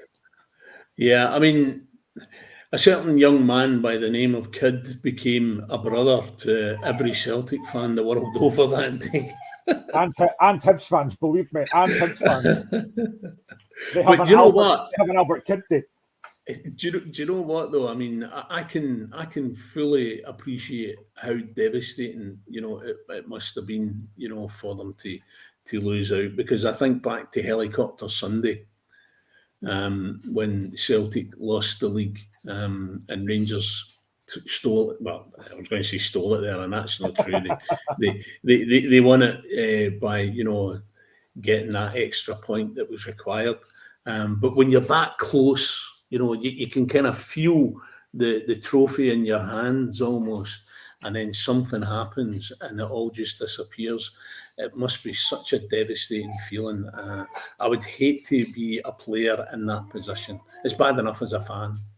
Well, to this day, it's still 37 years since anyone out with Celtic and Rangers won the league, which again is just mental. And again, I just don't think in my lifetime, I'm only 44, I know I don't look like a child, but I still don't think in my lifetime I'll ever see anyone else winning the league apart from Celtic and Rangers. And that's actually, to be honest, I find that quite sad, to be honest. No, I do not disagree with you at all. And again, it all comes down to the finances, that both Celtic and Rangers can work with. And then you look at, the likes of your Hearts and your Aberdeens and your Hibs and all the rest of them, and it goes down in a kind of sliding scale. I've always said, and a lot of people disagree with me with this, because there was a lot of talk about, Celtic and Rangers going to the Premier League or this Atlantic League, this European Super League and all this kind of stuff. And I've always said that if that happened, it doesn't necessarily mean that Hearts and Hibs and Aberdeen would then be winning the title, because Celtic and Rangers could probably still put out teams in the Scottish League that potentially could still win, because they just have that kind of financial muscle to be able to have players that could do that. But it would be great if somebody else was to win it now and again. But obviously, when Celtic are away playing in a much bigger league. Don't get me started on that. But the thing is, though, you look at like the Premiership in England. Leicester City won the Premier League, and you're thinking that would never ever happen here. You just wouldn't get another team winning that, because to win the league in Scotland, from anyone outside the old firm, you've got to be consistent. You've got to have a lot of luck on your side. You've got to have no injuries, and you've got to hope that Celtic and Rangers have really poor seasons. None of that ever happens, though. It just doesn't happen. Yeah. No. And again, when it does kind of get sort of close, if you like, it becomes a bit of a shock almost when, the likes of a Hearts or that can push Celtic and Rangers. I'm thinking back to the days of George Burley, when the Hearts really did look for a while as if they might be able to get there. And I still to this day can't believe that George Burley got the bump. After sort of getting the club almost into that position. And then, of course, we all know what happened after that, in which we don't need to go into. But it's quite funny because I remember Stephen Presley talking about it, and he's like, when George Burley got sacked, there was 3 Manager of the Month awards on Burley's mantelpiece. He won it every month and then got sacked. Yeah. It's like, this is really weird. But it's a great segue because we're talking about Hearts just now, because they play Dundee United tomorrow. United are sitting bottom of the league. What a segue that was. It's like I prepared that and I really didn't. United are sitting bottom of the league. Hearts are sitting in 4th place. Hearts last week were very good against Kilmarnock in the first half. Second half, maybe not as good, but they're in a very good place. And I want to talk to you about Lawrence Shankland. Now, I remember I haven't looked back on this, but I do remember it. When Lawrence Shankland signed for Hearts, I did say I was delighted with that because I genuinely thought he could be the first 20-goal striker since John Robertson. He's only 6 goals away. What have you made of Lawrence Shankland so far for Hearts? I think he's done really, really well. In all honesty, I was surprised that he went overseas and then came back to Hearts. I honestly thought that he would have gone to Hearts when he was leaving Dundee United. Whatever reason that didn't happen, I don't know. But I did think that was the likeliest route for him. But I think he's become a bit better player for having gone over to Belgium and then come back. And I would agree with you. Do you know what? I think he could probably get 25, maybe 26 goals this season. If he stays fit and, everything works out for him. He's certainly got it in him to equal John Robertson's record. And let's be honest, there have not been many centre forwards have played for Hearts since John Robertson that could even lace his boots. I find it remarkable that Robertson retired in 1998 and we've had nobody since that scored 20 goals. I just find that incredible that nobody's done that yet. I know. It is one of those things, And even if you factor in, Hearts going down and all that kind of stuff, if you even factor in all that, and you would think that over that period of time there would be at least one player that they could have picked up from wherever that might not have beaten them, but would maybe have got to equal the record. The fact that it's taken this long is quite astonishing. Yeah, I think Shank has been great. Barry Mackay's been really good. Again, I think Robert Snodgrass at 35 has been a great signing. Somebody that I do want to talk about is Robin Nielsen, because, as I say on the show numerous times to Michael, a lot of Hearts fans are still not overly convinced by Robin Nielsen, but the fact is, he's sitting 4th in the league. We've had European games, we've had injuries, we're still only a point behind Aberdeen. I think that Robin Nielsen this season so far has done a great job, and I think come January, we are looking to strengthen a bit more in the forward area because we are needing another striker. Mm-hmm. I think the job that Robin Nielsen's done, and I've criticised him before on the show, don't get me wrong, but I'll admit when I'm wrong. I think he's done a very, very good job so far. Yeah, no, absolutely. I think he's often lambasted wrongly by the support. There are definitely games when he does get his tactics wrong, There are times when, and you've said this before, where, you would much rather see him having a bash, and getting a good scalping, but at least they've gone there and they've done their best to win the game. And I can understand that sort of reticence to do so, but I do believe that he's actually done a great job for Hearts. I was surprised when he went back to them, I have to admit, because I thought he was doing something with Dundee United that, potentially was going to go on. Whether or not that's part of the reason that they've kind of gone downhill is, I don't know. But I know there was quite a lot of talk about him when he was coming back. There was a lot of Hearts fans weren't particularly happy about it. And he had a rocky start, shall we say. But again, it's a case of, the club have kind of stood by him. And it's now kind of starting to come, getting into Europe at the end of last season. Okay, the European adventure was short, but it was a learning curve. It was always going to be a learning curve. If they were to get into Europe next year, I think they potentially could go a wee bit further. And that's what it's all about, getting in there consistently. It's like Celtic or Rangers getting into the Champions League.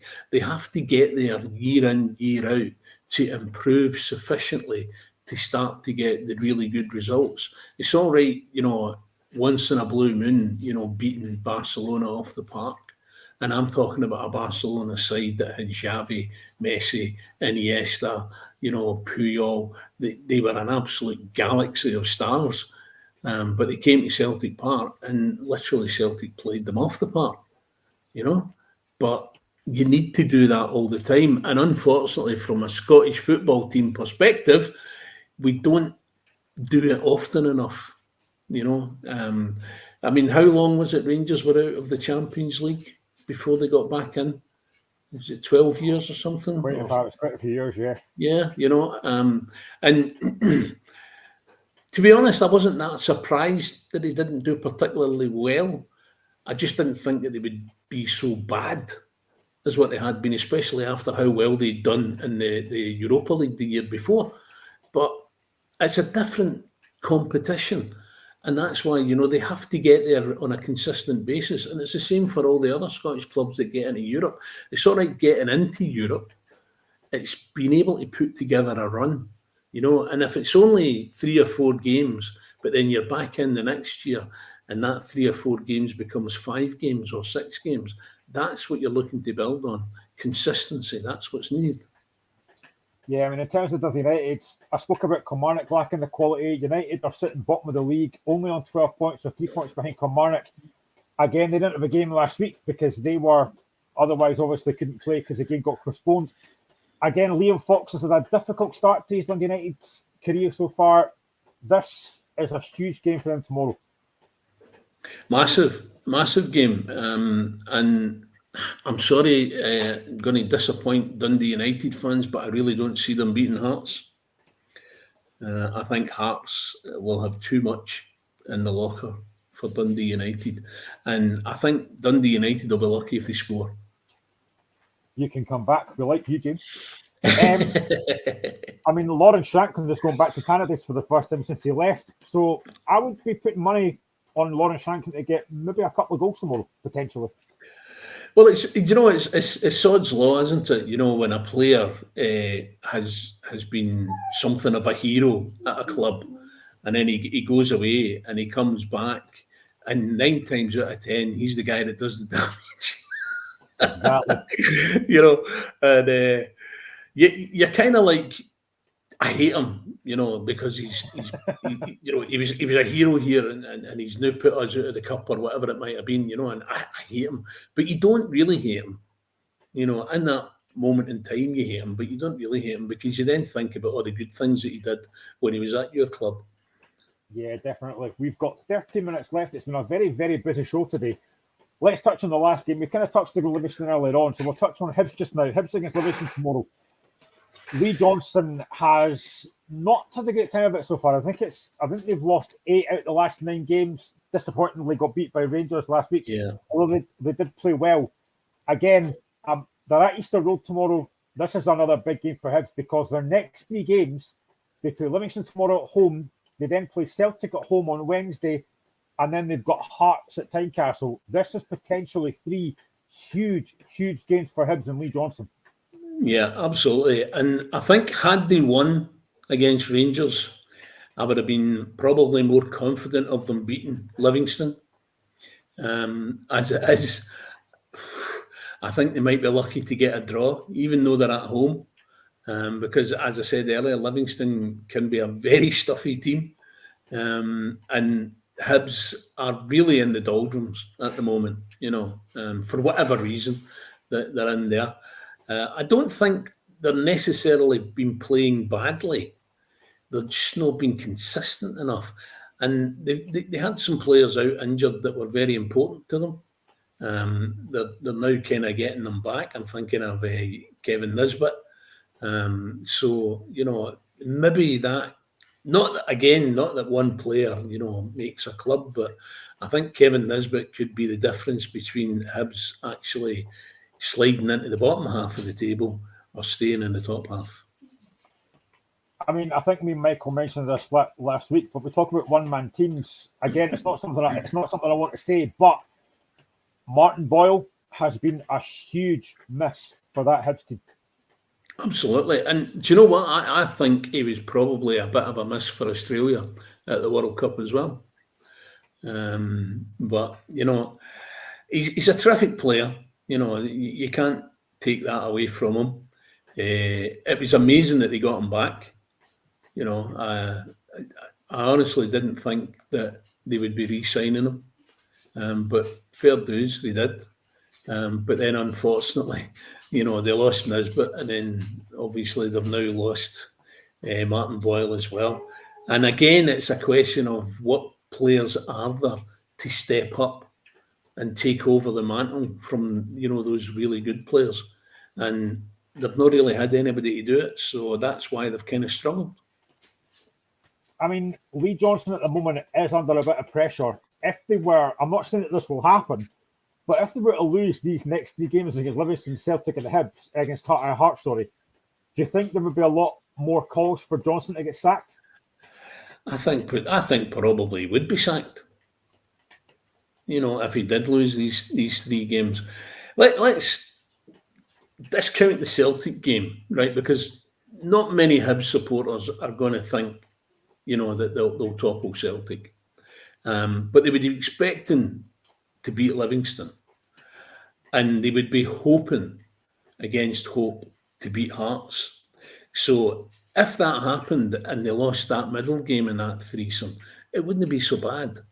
But if they lose the first game and then they lose the second game, the pressure on that third game becomes absolutely immense. And again, that's where you find out whether or not they can stand up to it. And I'm sorry, but I just think Hearts are way better than Hibs at the moment in terms of, you know, the players that they've got and how they're playing. So I don't see them beating Hearts. I don't see them beating Celtic. I would like to think they could beat Livingston, but I think they're just so far into that sort of downward spiral at the moment, it's going to be very difficult to come back. 100%. So that's the games in the Premiership. We do have games next week, but we'll talk about that next Friday. We've got about 8 minutes left. I want to spend the next 8 minutes talking about the World Cup because the World Cup final was last week. Myself and Michael were on the World Cup final. By the time we went off, the game was in extra time. Argentina winning the game 4-2 on penalties. Lionel Messi finally got his hands on the World Cup, which I was delighted about because I am a massive Lionel Messi fan.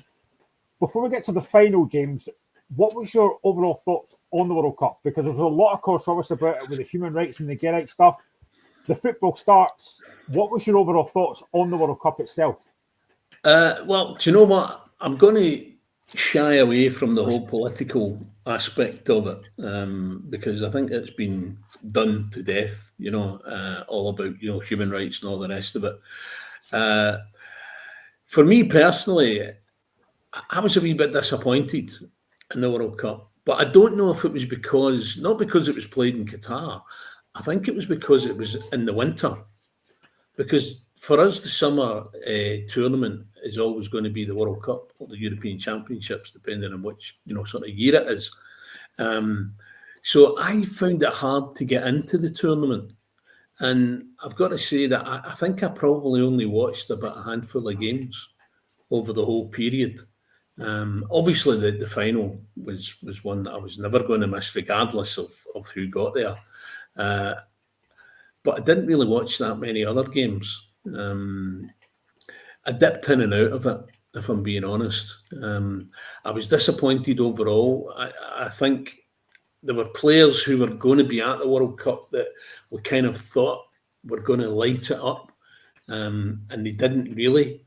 And let's be honest, in the final, Mbappe was absolutely nowhere to be seen until he got that goal, and then suddenly he became the player that everybody knows he can be, and it became very, very uncomfortable for Argentina. And then, obviously, as you said, you know, they go on and they win it with penalties. I was absolutely ecstatic for Messi, because like yourself, I'm a massive Messi fan. Whether he's the greatest of all time, I would argue about that, because I don't think that's. I don't think you can do that with any football player, because every football player from whatever era is completely different, and the conditions and the way that the game is played is different. So I don't really think you can say one player is greater than all the others who have gone before. I actually got a nice souvenir from Qatar because Harry Kane's penalty landed in Pennycook not long after he hit that. So I've got his ball in the back garden, and it was great. What a moment that was. Loved it. But in terms of, sorry Harry, if you're watching, you won't be, but you never know. No, he's a big fan. I'm sure he probably is. Yeah, that was a disappointing thing. That was so harsh, thing of getting knocked out. I was so disappointed and really gutted. No, but getting to World Cup final, I mean, for me, a lot of folk have said it's the best World Cup final ever. Now, I'm going to disagree. And the reason I'm going to disagree is because for 80 minutes, Argentina were the better side. They were 2-0 up. They were dominating the game. Mbappe wasn't in the game. Now, he does get a hat-trick in the end, 2 penalties, but he still scores them. So I think after the 80th minute, when it goes to 2-2, then it was a good game. But I don't agree that it was the best World Cup final ever, because I don't think the whole game was great. A lot of folk might disagree, but I don't think, for me, it is the best World Cup final I've ever seen. No, I would agree with you. I don't think it was the best one ever either. I'd pretty much for the same reasons as you said. You know, I was expecting a lot from Mbappe, you know, because he's such a wonderful player. And the fact that he didn't turn up until he scored his first goal, you know, was a major disappointment for me. I don't know if this had an effect on it or not. I was quite surprised that Giroud got hooked at half-time. And apparently that, I don't know if it's true, but apparently I'd read somewhere that there was a wee bit of an issue between him and Didier Deschamps. You know, that they didn't perhaps get on swimmingly, shall we say. They had a wee bit of a fractious relationship. So that might have been it. Whether or not Giroud had stayed on, it might have been different, although he wasn't particularly great in the first half of the game either. But it came alive when Mbappe sort of decided he was going to turn up, basically. But I don't think it was the greatest final of all time, in my humble opinion. I just think to see Lionel Messi finally get his hands on the World Cup was, for me, I loved it. I mean, my laddie was watching the game. He wanted France to win because he loves Mbappe. I'm a huge Messi fan. And I think you said it earlier, different people at different eras will say, who's the best player in the world? For me, I love Messi, but I'm not old enough to have watched guys like Pele and stuff. I didn't see Maradona. For me, I think Messi's a brilliant, brilliant player, but I don't know if it's the best player in the world because I've got nothing to kind of fall back on for that. Yeah. No, I mean, as I said, it's very much a moot point. You know, is a player from this era better than a player from another era? And I don't think you can draw a like for like comparison. It's different when you're talking about players who are playing at the same time. So is Messi better than Ronaldo? Is Messi better than Mbappe? You can have that argument and you can decide, you know, for yourself which one of those three players is going to be the best in your opinion. But if you say Messi was better than Maradona and was better than Pele, well, no, I'm sorry, you can't draw that comparison because they were playing the game in different times. And how the game was played was different. I mean, the ball, for instance, if you go back to when Pele first played, the ball probably weighed 3 times what it does today. And it was an old leather football that when it got wet, it became heavier.